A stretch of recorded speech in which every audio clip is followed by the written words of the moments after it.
And hello, fabulous AP students. This is your favorite teacher, Mr. Jacobson. I am excited to be with you today. Today, we're going to talk about state expansion and mainly the Western European modernized countries. What happens when they go out and sticking their nose in other people's business and nations, and what are the effects of that? So let us begin. So first we want to look at imperialism in South Asia, which is mainly, according to the AP standards, India, also Ceylon or modern day Sri Lanka can fall in there as well, Burma, other places like that. Anyway, so South Asia. So originally, Portugal and France, they had control of some trading posts in India. However, both were overcome with the economic power and system of the British East India Company. So there's going to be a vie for who's going to control India. Remember, Portugal was there first because they were the first to discover the Indian Ocean, or at least an all-water passage route to the Indian Ocean in the age of exploration. France is going to try to get a piece of their pie. However, the British East India Company, the trading networks and alliances are just going to be too strong, that they're going to slowly force France out, and there's going to be a culminating war known as the 7 Years' War, where France will be finally driven from India, and then they'll focus more on Indochina, which we'll talk about later. So the East India Company, after Britain sort of secures that from all the other Western European nations, they're going to slowly and steadily encroach on the land of the weak Mughal Empire. So we have the Mughal Empire, and they're kind of weakening. They're declining, right? They're not industrialized. They're not modernized. And they've been around for quite some time. So they're declining, and the more they decline, the more land the British East India Company starts to acquire. So eventually you're going to see Britain's strategy of economic imperialism. It's going to gain them control of the entire subcontinent of India. So we'll see the East India Company first will start employing British soldiers to kind of protect their networks and their interests. However, later, again, it's just another element of the power of the East India Company. They're going to have the ability to recruit Indian soldiers. They're going to be called sepoys.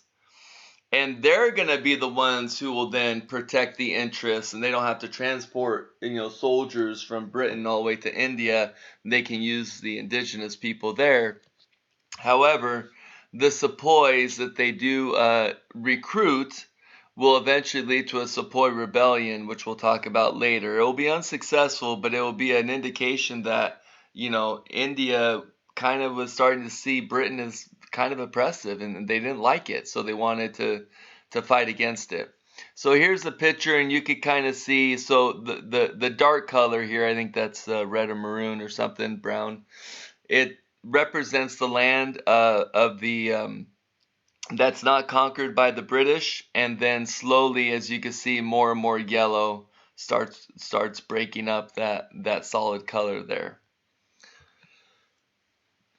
And so we're also going to see imperialism in China. Now, sovereignty is always going to mainly stay with the Qing dynasty. So they're going to keep a sovereign government. However, the Europeans are going to carve out spheres of influence, especially after the Opium Wars and the humiliating defeat of the Opium Wars by China, done by the Western Europeans. So spheres of influence will be created. This gave Europeans exclusive trading in designated port cities and land and access to natural resources in that region. So here's a picture here where it kind of helps you understand. So here we have the green represents British. You got Russia up here. You got the French here.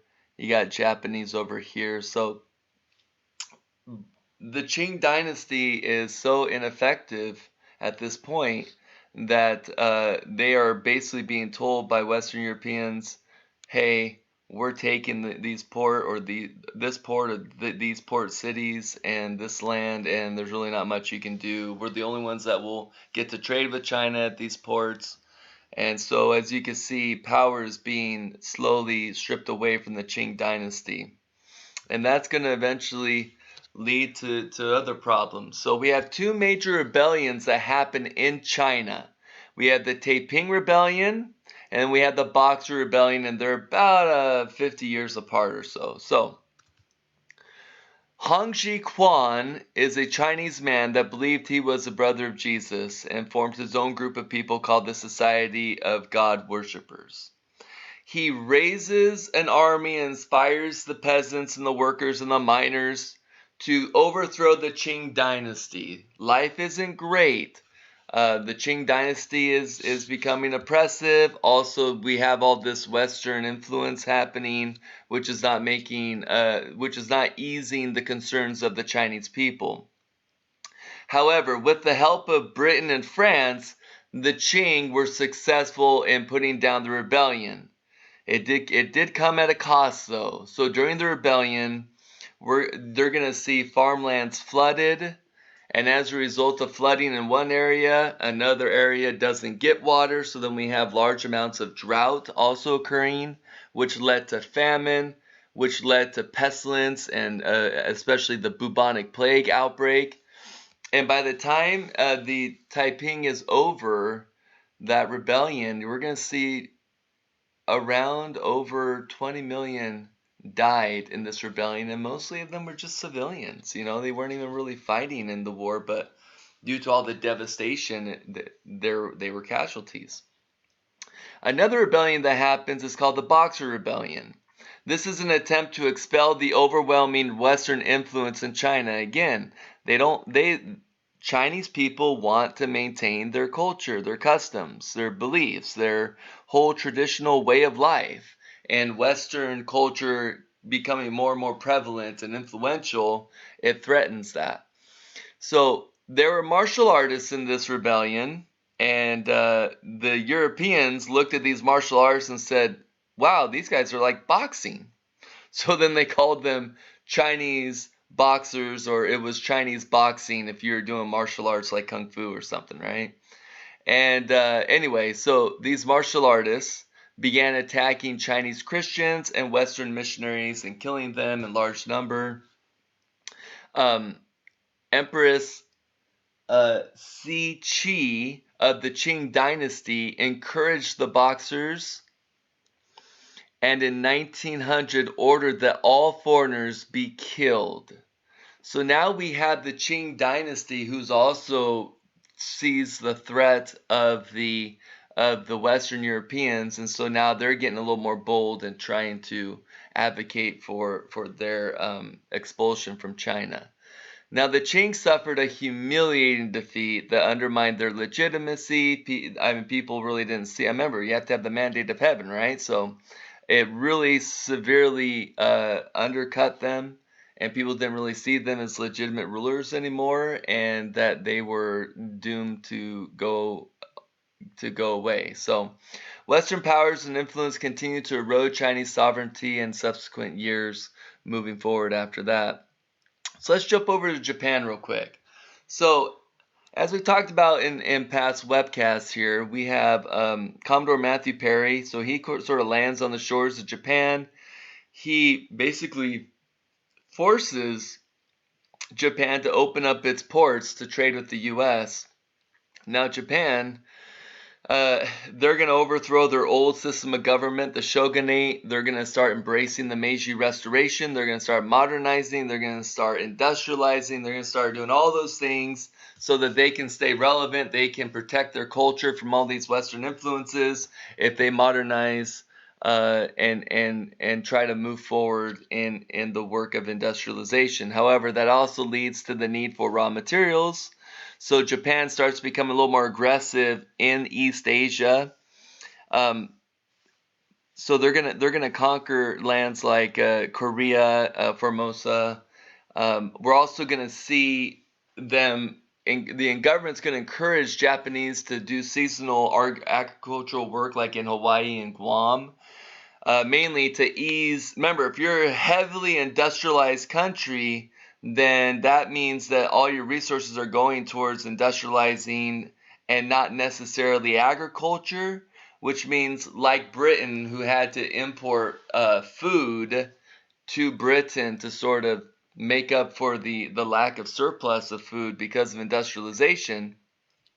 So Japan, they're also worried about their food supply as well. So they're sending some of their people, encourage them to go away to other places to get work, and that would also mean less people to feed in Japan. Also, that means that these people who go away, they can gather intel on those other countries, because Japan at this point is very interested in expansion and colonizing. Okay, so now we have the Dutch East India Company.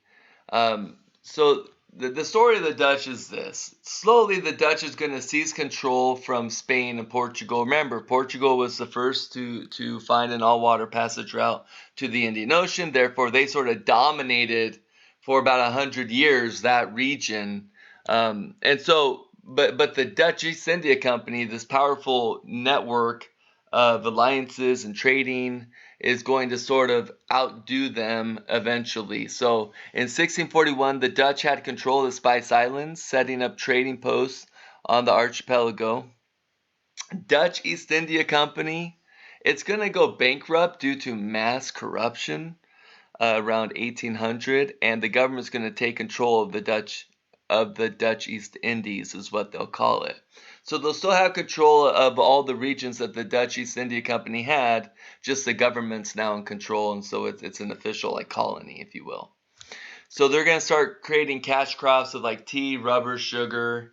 There's going to be a problem, because if you're spending most of your ground on cash crops, then that limits your ability to do work in agriculture, right? So again, this limited rice cultivation, and it's going to create great hardships for the Indonesian people going forward.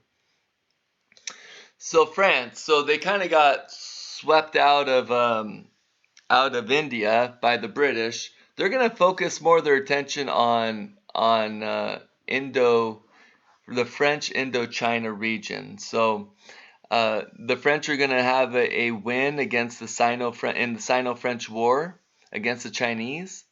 Eventually, France will gain control of modern-day Cambodia, Laos, and all of Vietnam, calling the region French Indochina. And like the Dutch, they're going to create cash crops, and they're going to commit land in that region for cash crops, and rubber will be a big one in that region.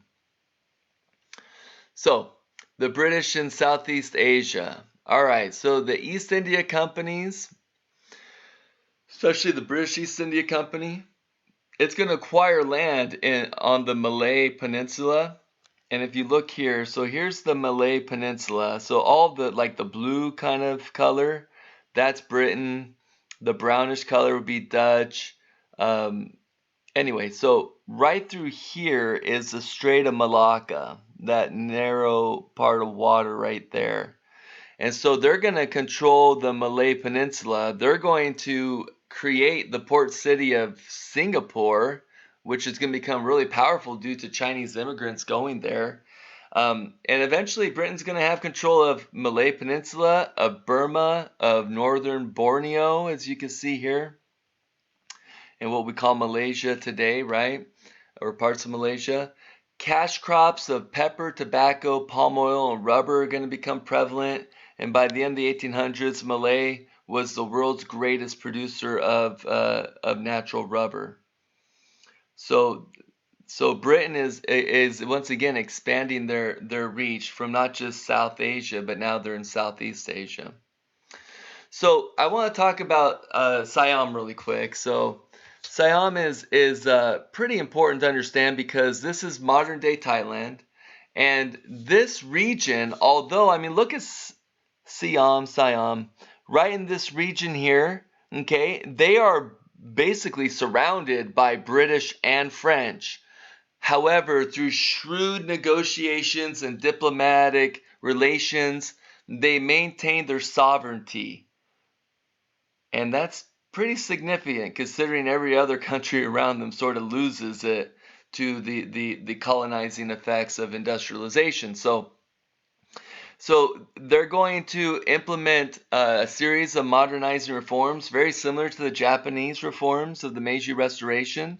They're going to build railroads, they're going to build schools and create Western education, and that Western education will help further create a more efficient government bureaucracy, which will allow them to stay relevant. So, all right.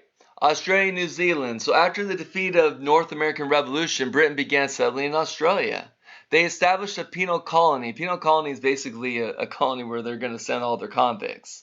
And in 1788, the first settlers and the convicts arrive, and so it's sort of set up as like this colony for criminals and other people who want to settle there, maybe just for more land. Again, land, everything in Britain's more expensive, and the primogeniture laws that were around also made it harder to sort of get land, because if you weren't the firstborn son, then you'd have to find your fortune elsewhere, right? So a lot of people would start looking at Australia as a possibility. And what really caused Australia to start booming were about three things. One, they discovered that you could produce some really nice, fine wool, and so that industry started exploding. And then there's the discovery of copper and gold, which continued the people migrating to Australia. And then just east of Australia is an island, two separate islands, known as New Zealand. And many British settlers began encroaching on Maori or native lands, causing wars. So they first get there, they start settling, and of course there's already native people there, and they're like, hey, what are you doing? This is our land.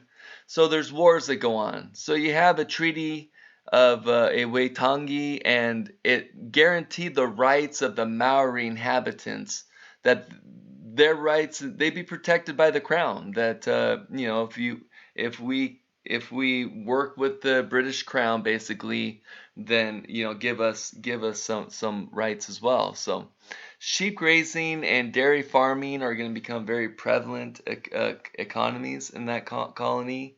One thing that was famous when I lived in Australia for 2 years was New Zealand butter.